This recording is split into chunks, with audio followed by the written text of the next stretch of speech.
चलो आगे जाएं। हाँ। हम्म।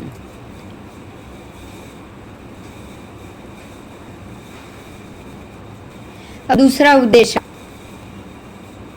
नारकी के जीव क्या सच्चित आहार वाले हैं, अचित आहार वाले हैं, अथवा मिश्र आहार वाले हैं? दूसरा। हाँ, वो मिश्र आहार वाले, सच्चित भी नहीं अचित भी नहीं। अचित तो उनको मिलेगा ही नहीं। बराबर।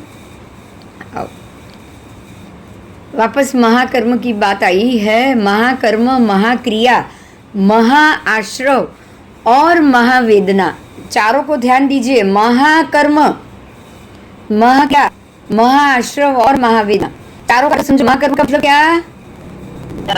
ऐसा कर्म जो भी मात्र किया हो। महाक्रिया तो बहुत ही आरंभ सारंभ की रहने वाली क्रिया हो गई।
सदा प्रतीक्षण पुद्गलों का उपचय भी होगा, होगा कि नहीं? उपचय का अर्थ है वही कर्म, चय उपचय, कर्म बांधने के वक्त नया बांधना, उसको क्या कहेंगे हम? उपचय। उपचय। कर्म खुलने का समय आया, उसी वक्त उसको नया बांधो, तो आपने कर्म का उपचय किया, फिर से उसका चय किया। उपचय का अर्थ फिर से हुआ ना। हाँ। आपने उस कर्म का फिर से उपचय किया, उसको फिर से बांधा। सदा प्रतीक्षण पुद्गलों का बंध होता है। अब महानिर्जरा महाकर्म में होगा कि नहीं प्रतीक्षण? होगा। होगा, होगा। बराबर। उसके बाद सदा प्रतीक्षण पुद्गलों का चय भी होता है और उसका उपचय भी होता है। और उस पुरुष की आत्मा का सदा प्रतीक्षण बीभत्स, दुर्गंध, दुर्वर्ण, दुरस, दुस्पर्श, अनिष्ट, अकांत, अप्रिय, अशुभ, अमनोज्ञ, अकमनीय, अवांछनीय, अलोभनीय और जगन्य रूप में, ना ऊर्ध्व रूप में, दुख रूप में, न सुख रूप में बार बार परिणमित होता है। होगा कि नहीं बताओ? तीव्र संक्लेश ऐसे ही बार बार परिणत होगा कि नहीं? होगा। होगा, होगा। जैसे कोई वस्त्र हो, अच्छा धोया हुआ है, भोगा हुआ नहीं है, उसको यूज नहीं किया हुआ है, बराबर। थोड़ा सा जब आप उसको पहनने जाओगे तो उसमें चारों तरफ से पुद्गल का बंद होगा ना, चारों तरफ से धूल लगेगी कि नहीं? लगेगी। और ऑलरेडी धूल लगी हुई हो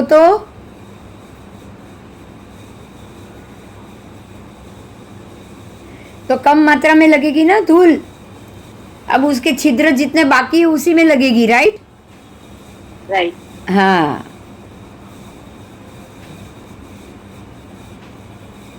अल्प कर्म वाले आदि के पुद्गल के भेद। अल्प कर्म, अल्प क्रिया, वो महाकर्म महानिर्जरा था। अब अल्प कर्म की बात की है कि अगर अल्प कर्म है अल्प सब बांधा हुआ है, तो उसको किस तरह से देखा गया? तो आइए अभी उसको हम देखते हैं, अल्प की बात की है उसको देखते हैं।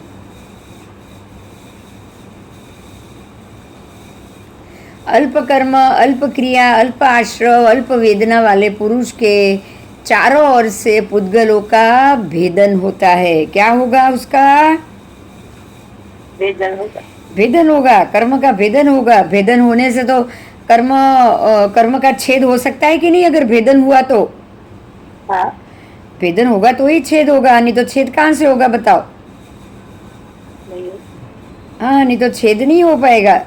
तो कर्म भेदन होगा तो ही छेद होगा, नहीं तो छेद तो होगा ही नहीं। बराबर?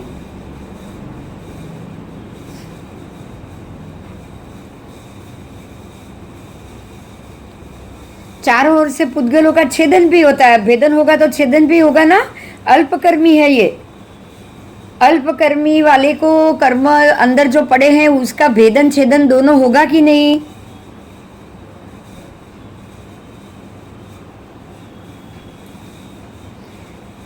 होगा। सदा प्रतिक्षण पुद्गलों का भेदन होगा, पुद्गलों का छेदन होगा, और प्रतिक्षण पुद्गलों का विध्वंस भी होगा, और प्रतिक्षण पुद्गलों का परिविध्वंस भी होगा। होगा। ऐसे पुरुष की आत्मा कैसी रहेगी बताओ? खुश या दुखी?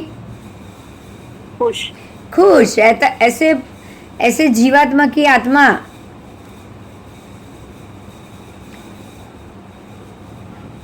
सुरूप, कैसी? सुगंध की जगह, दुर्गंध की जगह सुगंध। बराबर? बराबर। सुरूप, सुवर्ण, सुगंध, सुरस, सुस्पर्श, इष्ट, कांत यानी प्रिय, शुभ, मनोह, कमनीय, वांछनीय, शोभनीय, और ऊर्ध्व रूप में, जगन्य रूप में, परसुख रूप में भी नहीं, दुख रूप में भी नहीं, ऐसे बार बार परिणत होती रहेगी। होगी कि नहीं? होगी। वो न्यूट्रल रहेगी। बराबर? बराबर। हाँ, वो बिल्कुल न्यूट्रल रहेगी। ना कम ना ज्यादा, ना दुखी ना सुखी, ऐसा कुछ नहीं। ठीक है, आओ।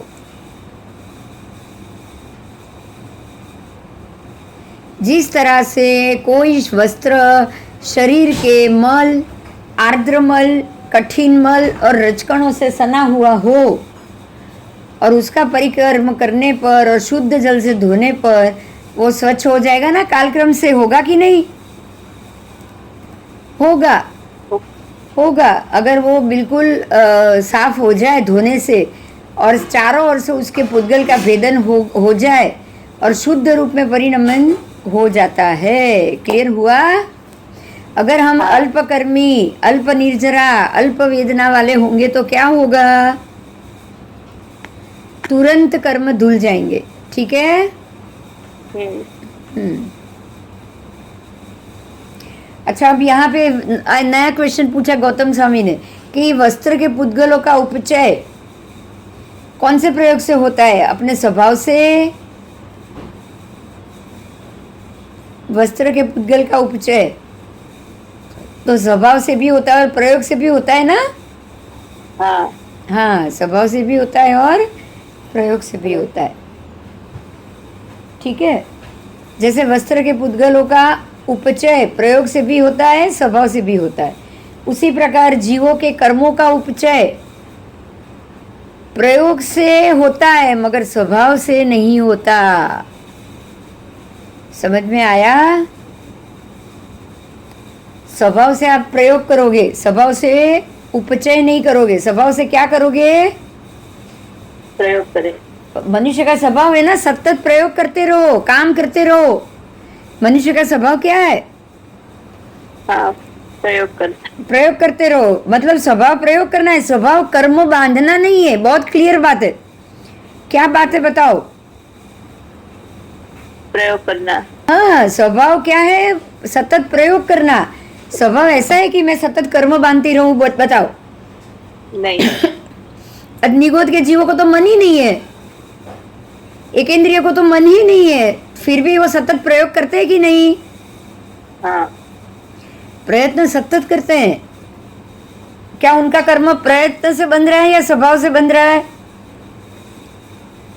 प्रयत्न से। प्रयत्न से बन रहा है।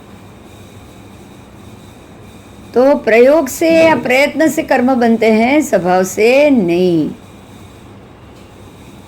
तो प्रयोग कितने प्रकार का है बताओ? प्रयोग से अगर कर्म बन रहे हैं तो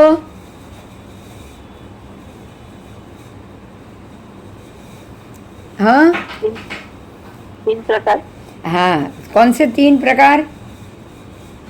मन, वचन, काया। हाँ, मनोयोग, वचन योग, काय योग। आप उसका उपयोग योग करोगे तो ही प्रयोग होगा ना। हाँ, आपने वो योग किया मतलब आपने कोई प्रयोग किया, कुछ न कुछ धंधा किया, कुछ न कुछ में बिजी रहे, तो किसी न किसी काम में बिजी रहना ही गलत है सही? नहीं। क्योंकि आप किसी न किसी काम में रहोगे, सतत प्रयोग करते रहोगे, तो प्रयोग से तो कर्म बनना ही बनना है। कभी मन प्रयोग होगा, कभी वचन प्रयोग, कभी काय प्रयोग, 3 में से कोई चौथा प्रयोग तो आना नहीं है। नहीं। तो सतत प्रयोग करते रहने से जीव का कर्म बंधन ही होता है या कुछ और? कर्मबंधी होता है और कुछ नहीं।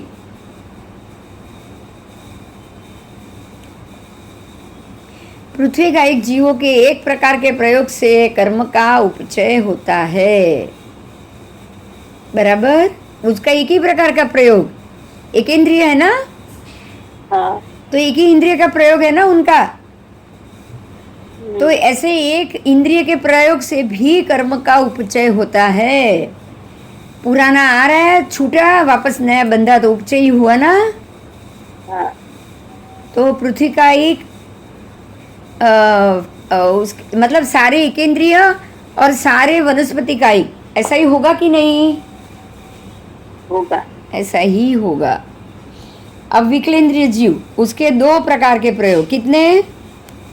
2 प्रकार। कौन से? वचन और काया। वचन और काया। अरे वाह, बहुत सरस। वचन और काया, तो ये 2 प्रकार के प्रयोग हैं, वचन का प्रयोग, काय का प्रयोग। तो ऐसे जीव 2 प्रकार के प्रयोग से द्विविध प्रयोग के आधार पे विकलेंद्रिय जीवों के कर्मों का उपचय भी प्रयोग से ही हुआ, राइट? नहीं। स्वभाव से नहीं होता है, बराबर। तो इस प्रकार से कहा जा रहा है कि जीवों के कर्मों का उपचय प्रयोग से होता है, स्वभाव से नहीं।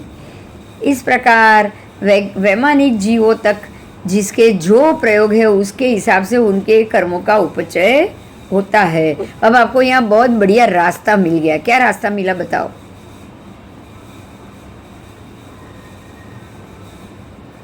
યોગથી કર્મ બંધાય છે, સ્વભાવથી નહીં। स्वभाव से नहीं, तो स्वभाव कैसा रखोगे? સંભાવ। संभाव वो तो रखोगे, पर स्वभाव कैसा रखोगे? संभाव में तो आना ही है, पर संभाव में आने के बाद भी आपको कैसा स्वभाव करना है पता है? मेरा स्वभाव ऐसा हो कि किसी को मेरी तरफ से दुख ना हो। ना हो। अब ऐसा स्वभाव रखकर जो भी प्रयोग करोगे ना, तब भी आप अल्प कर्म अल्प निजरा बांधोगे। देखो, आज आपको बहुत सिंपल रास्ता मिल गया। हाँ। मिला कि नहीं? हाँ। हाँ, कर्म बंध का कारण स्वभाव नहीं है, प्रयोग है। कर्म बंध का कारण, आपके कर्म बंध का कारण आपका स्वभाव नहीं है, आपका प्रयोग है। तो स्वभाव से भी बनता, तो आप कितना भी अच्छा बनो फिर भी कर्म तो बनता ना। हाँ। हाँ, अगर स्वभाव से भी बन जाता तो। पर पता चल गया है कि स्वभाव से नहीं बन रहा है, तो अब आपके लिए क्या फायदा हुआ कि मैं स्वभाव अच्छा रखूँ ना। अगर मेरा स्वभाव अच्छा हो जाए, अगर मेरा स्वभाव सबसे मित्रता का हो जाए, तो अब मैं जो भी प्रयोग करूँ, क्योंकि स्वभाव से प्रयोग होता ही होता है। प्रयोग कोई जीव नहीं करेगा, वो पॉसिबल नहीं है, बराबर। बराबर। हाँ, तो प्रयोग से क्या हो, स्वभाव से क्या होगा? प्रयोग। स्वभाव से क्या होगा? प्रयोग। लेकिन आप स्वभाव अच्छा रखोगे तो जो भी प्रयोग होगा वो तुरंत निर्जरित हो जाएगा। समझ में आया? हाँ।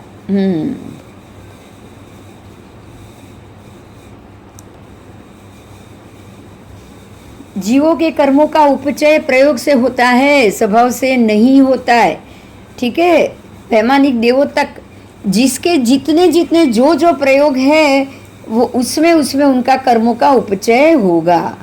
बराबर। तो आप जो प्रयोग करेंगे उससे वो प्रयोग के अनुरूप कर्म का आप उपचय करते जाओगे। ठीक है। अब कर्म उपचय का सादी और अनादि पद देखो। अब ये भी और महत्व की बात आई कि आप कर्म तो उपचय कर रहे हो, पर क्या सादी कर रहे हो या अनादि कर रहे हो, उसका भी 4 भांगा है। कितना? 4 भांगा। सादी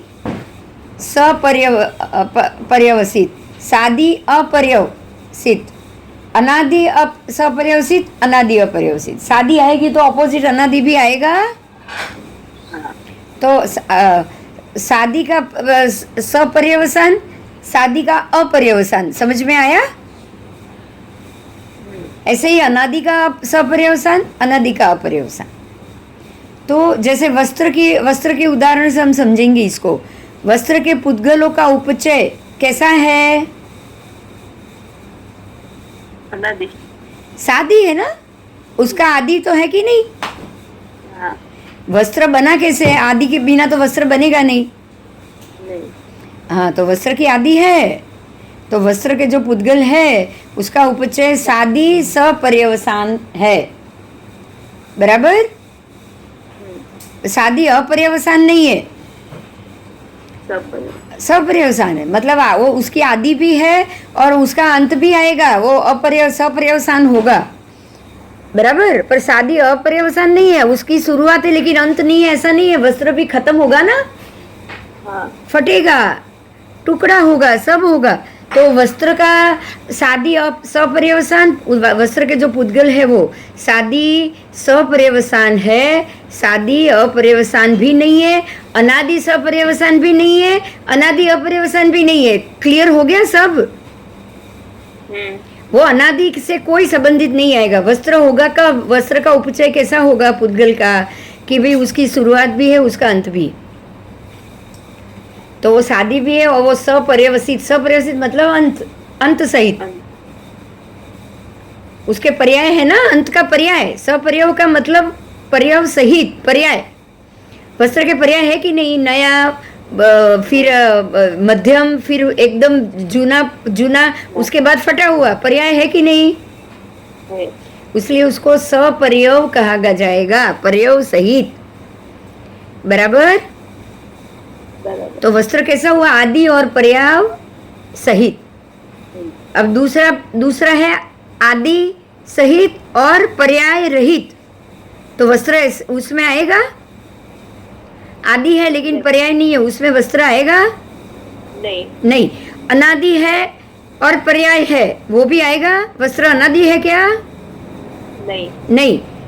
ठीक है। और अनादि है और पर्याय रहित है, वो भी नहीं आएगा ना? नहीं। हाँ, હા પહેલું જ આદિ પણ છે ને અંત પણ છે, બસ સીધો મતલબ એની આદિ પણ છે અને અંત પણ છે, પર્યાય પણ છે. બરોબર. તો હવે વસ્ત્ર કે પૂતગલોના ઉપચયની વાત કરી, ધ્યાનથી સાંભળજો હવે. बराबर. वस्त्र के पुद्गलों का उपचय. गौतम स्वामी पूछ रहे कि उसका उपचय एक ही है, सादी सपर्यवसित, बाकी के 3 नहीं है. तो इस प्रकार से जीवों के कर्मोपचय कैसे हैं? अब वस्त्र के तो उपचय का जान लिया है, पर जीवों का कर्म उपचय भी जानना है कि नहीं? हाँ, मतलब वो 3 में से एक है क्या, 4 में से एक है? तो भगवान क्या कह रहे हैं सुनिएगा. चारों है, कैसे पॉसिबल है बोलो?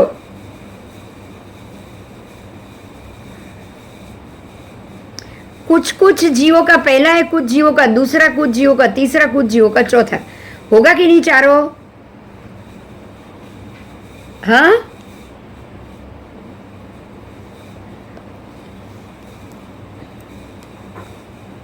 होगा ना. जो वस्त्र में हमने चारों चीज देखी उसकी बात करेंगे.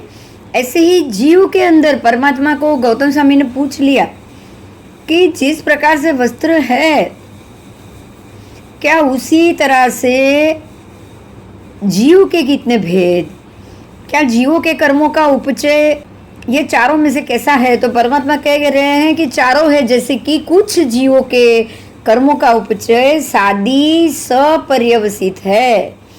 फिर से बोल रही हूँ, सादी सपर्यवसित का मतलब बताओ। શરૂઆત પણ છે ને સપર્યાય पर्याय પણ છે, હા है ना? એના अलग अलग पर्याय પણ છે। कुछ जीवों के कर्मों का उपचय अनादि सपर्यवसित। अनादि का मतलब અનંત अनादि, अनादि उसकी आदि ही नहीं है, આદિ નહીં है। वो जीव की आदि ही नहीं है, लेकिन पर्याय जरूर है उसके कर्मों का। अच्छा, बराबर, कुछ जीवों के कर्मों का पर्याय ऐसा है कि उसकी आदि नहीं है, लेकिन उसके पर्याय जरूर है। अब उसके बाद कुछ जीवों के कर्मों का उपचय अनादि अपर्यायवसित है, मतलब उसकी आदि भी नहीं है और अंत भी नहीं है। बराबर, બરાબર हाँ, वो कर्म का उपचय तो कर रहे हैं, पर उसका वो कर्म के उपचय की आदि भी नहीं है और अंत भी नहीं है, मतलब ये हमेशा रहने वाला है। बराबर कि नहीं? हुआ ना? तो कुछ का है अनादि अपर्यवसित, बराबर, पर जीवों के कर्मों का उपचय सादी अपर्यवसित नहीं होता। सादी अपर्यवसित यानी कि उसकी ये कर्मों के उपचय की शुरुआत हो लेकिन अंति ना हो, उसके पर्याय ही ना हो, सादी हो और अपर्यवसित हो, वो तो होगा ही नहीं कर्मों का उपचय। आओ कैसे कैसे? तो भगवान बता रहे हैं कि इरियापथिक कर्म बांधने वाले कर्मों का उपचय सादी सपर्यवसित है। इरियापथी की कर्म, इरियापथी की कर्म यानी कि आपको कोई भी ऐसे कर्म के जो बांध रहे हो और कर्मों का उपचय सादी सपर्यवसित, उसकी शुरुआत भी है और उसका अंत भी है, वो खप भी सकता है, वो निकल भी सकता है। तो ये इरियापथिक का अर्थ क्या हुआ पता है आपको? इरियापथिक का अर्थ हुआ है एरियापथी की क्रिया जो सम्यक दृष्टि सहित होती है। सम्यक दृष्टि की क्रिया एरियापथी की होती है, पता है ना? हाँ हाँ, तो सम्यक दृष्टि की जो जीव सम्यक दृष्टि होंगे तो उसकी क्रिया सादी सपर्यवसित है, मतलब उसकी शुरुआत भी है और उसका अंत भी है। तो ये सादी सपर्यवसित हुई तो एक तरीके से बड़ा फायदा हुआ कि नहीं? हाँ यस। तो उसका क्या फायदा हुआ? अगर आप सम्यक दृष्टि हो तो उसका फायदा ये हुआ कि अब आप क्या करोगे? नए कर्म जो भी बांधोगे उसका अंत भी हो जाएगा तुरंत। समझ में आया? आप जितने नए नए कर्म बांधते जाओगे उसका अंत होता जाएगा कि नहीं? हाँ होता जाएगा। ये फायदा हुआ ना? आओ अब दूसरे की बात की है। भव सिद्धिक जीवों के कर्म का उपचय अनादि सपर्यवसित है। भव सिद्धिक की बात की। भव सिद्धिक जीवों के कर्मों का उपचय, जो भव्य जीव है उनका उपचय अनादि है, पर पर्याय सहित है, अनादि है। वो कब शुरुआत हुआ वो पता नहीं, उसकी आदि नहीं मालूम। राइट राइट हाँ, पर अंत तो है ना? हाँ मतलब क्या है कि मेरे कर्म जो भी शुरू हुए कब से हुए ये मुझे नहीं पता, क्योंकि मैं तो कब से घूम ही रही हूँ, कब से मैं घूम ही रही हूँ, तो कब से शुरू हुआ ये तो मैं जानती ही नहीं हूँ, मेरा अभी तक अंत तो आया ही नहीं। लेकिन पर्याय सहित है। मेरे कर्म कैसे हैं? क्योंकि भव्य जीव है, कभी ना कभी तो मोक्ष जाएगा ना, तो उसका अंत तो होगा ना, पर्यवसान तो होगा ना। हाँ होगा। कर्म का उपचय अनादि से, कितने समय से नहीं मालूम। अनादि का अर्थ क्या हुआ? अनंत काल से चल रहा है कि नहीं मेरा उपचय, पर मैं भव्य हूं तो कभी ना कभी तो मोक्ष जाऊंगा। तो ये पर्यवसान सहित हुआ कि नहीं?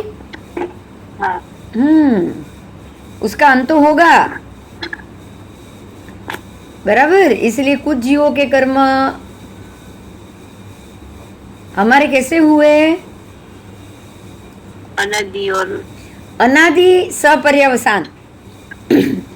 अनादि लेकिन अंत होगा, ऐसे भव सिद्धि के। और अभव सिद्धि के कैसे है? अनादि तो है ही, लेकिन क्या साथ में? असम अनंत। तो अनादि अनंत अभव सिद्धि के हुए। समझ में आया? आया? हाँ बस, तो यहाँ 3 आए, 3 जीवों के। किसके किसके आए? एर्यापति की, उसके बाद भव सिद्धिक और अभव सिद्धिक, 3 के ही। वो चौथा तो बताया ही नहीं गुरु परमात्मा ने। क्यों? क्योंकि जीवों के कर्मों का उपचय सादी अपर्यवसान तो होता ही नहीं है कभी। जीवों के 4 नहीं होंगे, जीवों के कितने होंगे? ठीक 3। सादी अनंत कभी नहीं होता है कि भाई शुरुआत तो हो गई लेकिन अनंत काल तक रहेगा, ये संभव नहीं है। बराबर? बराबर। अनादि अनंत संभव है, वो अभवी जीव। पर सादी अनंत कभी भी संभव नहीं है। सादी अनंत किसका हो सकता है? बोलो, किसका हो सकता है?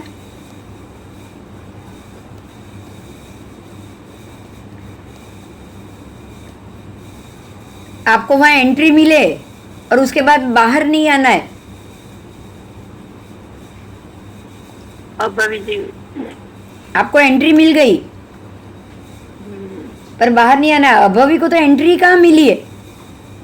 नरक के जीव अभवी जीव तो जहाँ है वहीं से ही बाहर नहीं आने वाले, राइट? बराबर। पर ये क्या है, आपको एंट्री तो मिल रही है पर आप बाहर नहीं निकल पाओगे। तो जाने का रास्ता है लेकिन अब वापस बाहर आने का रास्ता नहीं है। कौन बताओ? बराबर, परफेक्ट। कैसे? जीव आप सिद्ध तो बनो, सिद्ध बने ना, सिद्ध पहले से तो नहीं थे। नहीं सिद्ध आप अभी बने, राइट? तो एंट्री मिली, आदि हो गई आपकी। सभी हाँ। सिद्ध भगवान की आदि होती है, बराबर। लेकिन क्या अंत होता है वहां से? नहीं नहीं। ठीक है, तो अपर्यवसान उनका कभी नहीं होगा। तो वो कौन होंगे? सिद्ध भगवान। बराबर? बराबर। समझ में आ गया? सादी अनंत सादी। हाँ हाँ, हाँ आओ। तो वो 4 जो भंगा था उसमें से एक भंगा इनका हो गया, सिद्ध भगवान का। चलो आगे मैं बोल रही हूँ। क्या वस्त्र, अब वस्त्र की बात की, फिर से वस्त्र की बात आई। वस्त्र सादी सपर्यवसित है, बाकी तीनों भांगा वस्त्र के लिए नहीं चलेगा, राइट? नहीं ऐसे जीवों के लिए भी 3 भांगा चलेगा, 1 भांगा नहीं चलेगा। वस्त्र सादी सपर्यवसित है, सादी अपर्यवसित नहीं है, अनादि अपर्यवसित भी नहीं है और अनादि सपर्यवसित भी नहीं है। ऐसे ही जीव कुछ सादी सपर्यवसित है, बराबर? बराबर। कुछ सादी अपर्यवसित है। सादी और सपर्याय, उसकी आदि भी है और अंत भी है। कुछ जीव सादी है पर अंत नहीं है, उनकी आदि तो है पर अंत नहीं है। कुछ जीव अनादि अपर्यवसित सपर्यवसित है, उनकी आदि मालूम नहीं लेकिन अंत है। और कुछ जीव अनादि अपर्यवसित, उनकी आदि भी नहीं पता है, अंत भी नहीं है, आदि भी नहीं है, अंत भी नहीं है। तो ये सारे वो जीव हो गए ना अभव सिद्धिक। हाँ चलो मजा आ गया, बराबर? हाँ आओ। नारकी की जीव, तिर्यंश योनि के जीव, मनुष्य और देवगति। आ गति अपेक्षा से देव, ये चारों 4 गति के जो जीव है वो गति आगति, जाना आना। आप हम जाते रहते हैं ना उधर, हाँ तो आना जाना हुआ तो आदि भी हुई और अंत पर्याय भी हुआ ना, हाँ हुआ। लेकिन सिद्ध गति में क्या होगा? आदि होगी अंत अंत नहीं होगा। हाँ, तो वो शादी अपर्यवसान हुआ। हाँ, हाँ, और भव सिद्धिक जीव अनादि और अनंत। ભવસિની અનાદિ પણ અનંત નહીં, ભવસિદ્ધિક. આ તો ભવસિદ્ધિક ભવ છોડવા વાળા જીવો છે. हाँ, તો એની આદિ ભવસિદ્ધિક ને આદિ નથી. बराबर। અહીંયા ઘણા સમયથી છે પણ અંત તો છે ને. हाँ, હા, અંત છે. તો અનાદિ સપર્યવસાન, બરોબર. बराबर। अंदर भव्यतानी लब्धि अंदर पड़ी छे. अभी तो भव में घूम रहे, लेकिन अंदर लब्धि पड़ी हुई है भव सिद्ध होने की. हाँ, तो वो हो गए अनादि पर पर्याय सहित. और अभव सिद्धिक जीव अनादि भी है और अपर्यासान भी है. कभी भी उनका वो जो स्थान है, जगह है, संसार के 14 राजलोक है, वो कभी नहीं बदलने वाला. वो ये बदल के मोक्ष में जाए, ये कभी नहीं होने वाला. समझ में आ गया? तो अनादि अपर्यवसान हुआ. चलो, अब उसके बाद है कर्म प्रकृति बंध विवेचन. कर्म प्रकृति કેટલી છે ખબર છે? 26 के ऊपर। મુખ્યત્વે 8 કર્મ સૌથી મેઇન. કયા કયા? ज्ञानावर्णीय, दर्शनावर्णीय। हाँ, પછી અંતરાય. વેદનીય. લાઈન સે બોલવાનું, લાઈન સર. જ્ઞાનાવર્ણીય, દર્શનાવર્ણીય, વેદનીય, મોહનીય, આ 4 પહેલા 4. પણ પછી નામ કર- એમાંથી એક વેદનીય છે, એ અઘાતી. બાકી 3 ઘાતી. બરાબર. પછી આયુષ્ય, નામ, ગોત્ર, અંતરાય છેલ્લું. अनंत। તો પેલામાંથી એક નીકળી ગયું વેદનીય, તો આમાંથી અંતરાય જશે. हाँ, હવે આમાં મજાની વાત શું છે ખબર છે?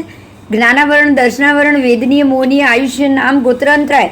તો સૌથી પહેલું, સૌથી ઇમ્પોર્ટન્ટ बराबर। કે જ્ઞાનાવરણ. જ્ઞાનનું આવરણ જશે તો તમને આગળ બધું જ મળશે. જ્ઞાન એટલે શું? તો કે સંસારનું જ્ઞાન ખબર પડે તો બહાર જવાનું મન થાય ને, बराबर। અને તો મન જ નહીં થાય. તો જ્ઞાન પહેલાં આવે, પછી એનાથી દર્શન, શ્રદ્ધા બેસે. મને રસ્તો તો મળી ગયો, પણ ભરોસો બી બેસવો જોઈએ ને. हाँ, તો ભરોસો બેઠો એટલે દર્શનાવરણ. એટલે આ બે વગર તો કશું શક્ય જ નથી, એટલું યાદ રાખવાનું. હવે જ્ઞાનાવરણ એટલે શું? તો કે જ્ઞાन ऊपर लागेलू आवरण. ज्ञान के ऊपर अगर आवरण लगा है तो ज्ञान ताले में बंद हो गया. हाँ, हाँ, तो ये ताले में बंद कितने समय तक रहेगा?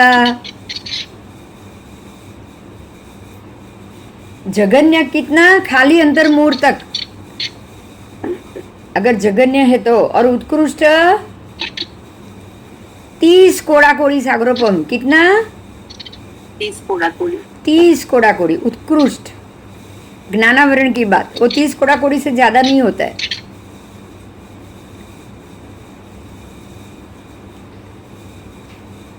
और इसका अबाधा काल 3000 वर्ष. ये 3000 वर्ष तक अबाधा में रह सकता है जगन्य से. उससे ज्यादा तो वो ज्यादा भी रह सकता है. बराबर. बराबर।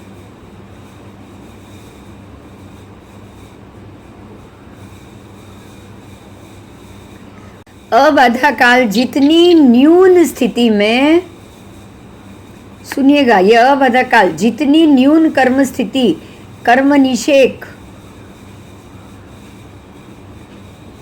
का काल है अबाधा काल. बराबर.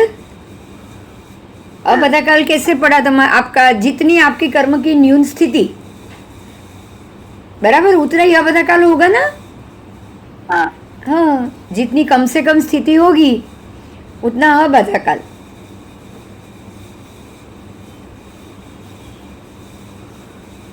वेदनीय कर्म की बंद स्थिति जगन्य से 2 समय की है. कितनी? पीड़ा 2 समय. 7 वेदनीय होगा तो भी मात्र 1 समय. 1 समय मतलब कितना छोटा समय, आप सोच सकते हो. जब भी परमात्मा का कल्याणक होता है, नारकी के सभी जीवों को 1 समय के लिए साता मिलती है खाली.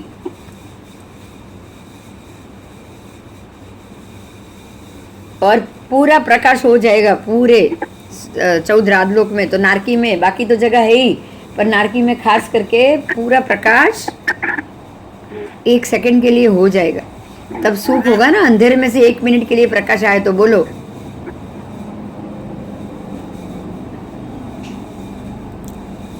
बराबर। दर्शनावरणीय कर्म की बंद स्थिति जगन्य से अंतर मुहूर्त और उत्कृष्ट से 30 कोड़ाकोड़ी सागरोपम। कितनी? उसका अवधा काल भी 3000 वर्ष। अवधा काल जितनी न्यून कर्म स्थिति कर्म निषेध का काल है। बराबर।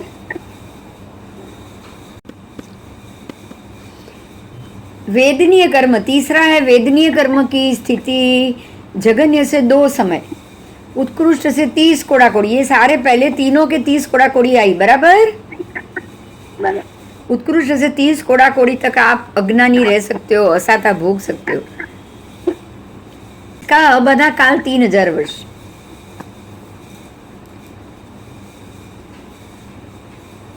अब आया मोहनीय कर्म चौथा, जो सब कर्मों का राजा है। बराबर। मोहनीय कर्म की बंद स्थिति जगन्य से अंतर मुहूर्त और उत्कृष्ट से 70 कोड़ाकोड़ी। कितना? 70 कोड़ाकोड़ी। उससे तो डबल से भी ज्यादा, पहले 2 से। तो सबसे आकरा कौन सा है? ज्ञानावरण, दर्शनावरण या मोहनीय? सबसे कठिन क्या हुआ? उत्कृष्ट से 70 कोड़ाकोड़ी। आप सोचो, ये बांधा था परमात्मा महावीर स्वामी के जीव ने। तीसरे भव से लेके अंतिम 27वें भव तक का समय उत्कृष्ट कोड़ाकोड़ी 70 सागरोपम था। कितना?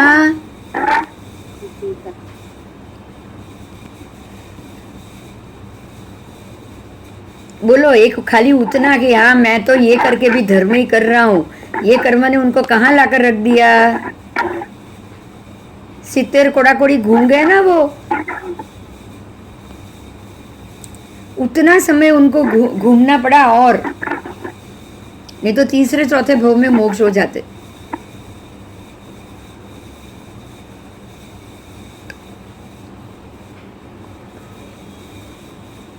पर इसका अबाधा काल भी ज्यादा होगा ना, वो 3000 से। हाँ, इनका अबाधा काल हुआ 7000 वर्ष। अबाधा काल जितनी न्यून कर्म स्थिति कर्म निषेध का काल होता है।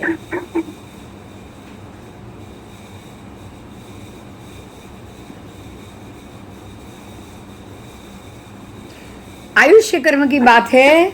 5वां आयुष्य कर्म, उसकी बंद स्थिति अंतर मुहूर्त जगन्य से और उत्कृष्ट से 1 कोटि पूर्व।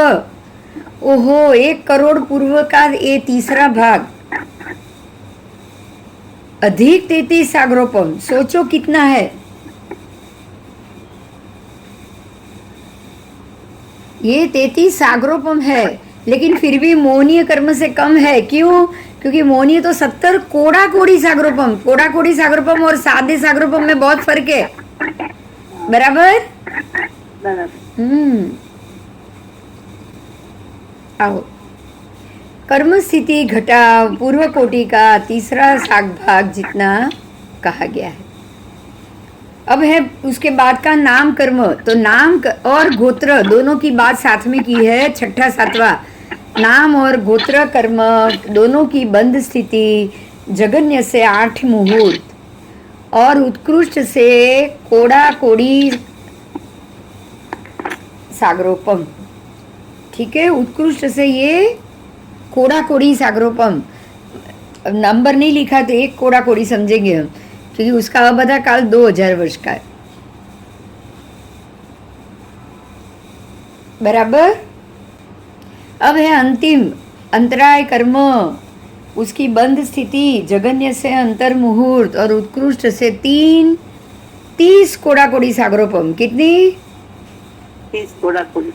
अगर हमने ये भव में अंतराय बांध लिया ना, तो आपकी जितनी उत्कृष्ट स्थिति का आपने राग द्वेष किया होगा अंतराय करने में, उतने उत्कृष्ट से आप कोटा कोटि सागरोपम तक आपको वीर्यांतराय का पालन करना है। मतलब कि आपके शरीर की शक्ति बिल्कुल खराब खराब ही मिलेगी।